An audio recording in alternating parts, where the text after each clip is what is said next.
1801 में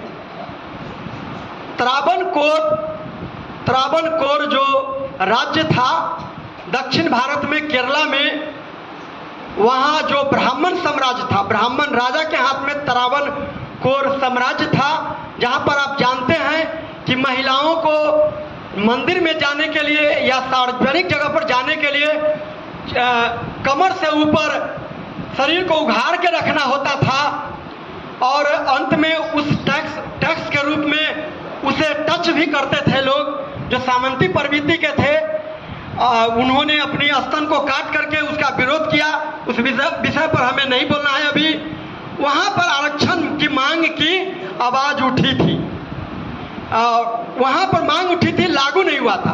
दूसरा आवाज़ 1802-3 के आसपास में बड़ौदा नरेश, जो वो भी एक साम्राज्य था भारत में। आप जानते हैं बड़ौदा नरेश को हम लोग बहुत दिनों तक जानते थे कि वो राजपूत थे। राजपूत नहीं, अहीर सम्राट थे। सम्राट जो रहा है वो यादव साम्राज्य, जिन्होंने पहली बार बाबा साहब भीमराव अंबेडकर जी को पढ़ने का आदेश दिया था। अहीर साम्राज्य बड़ौदा नरेश जी, वहाँ पर आरक्षण कुछ चीज़ों में लागू हुआ था, विस्तार से नहीं जाना चाहूँगा।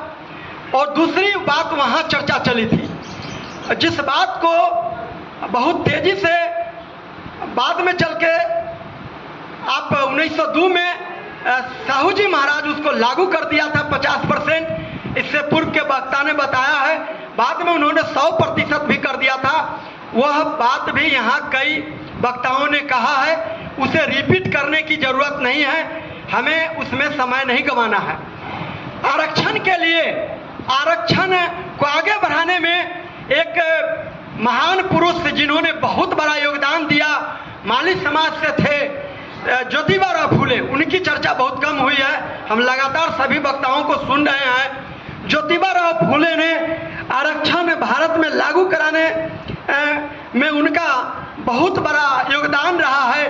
वह क्रमबद्ध कई लड़ाई लड़े हैं। अंधविश्वास के प्रति भी उनका जबरदस्त भारत में आंदोलन रहा और प्रथम बालिका विद्यालय खोल करके वो अपने जीवन संगिनी सावित्रीबाई फूले और शेख फातिमा जी को सुपुर्द किया और महिला शिक्षा का मार्ग प्रशस्त किया। उनके बारे में भी आप जान लें, और बहुत सारे लोग यहाँ चूंकि अधिकतम विद्वान लोग हैं जानते ही हैं कि उनका आरक्षण के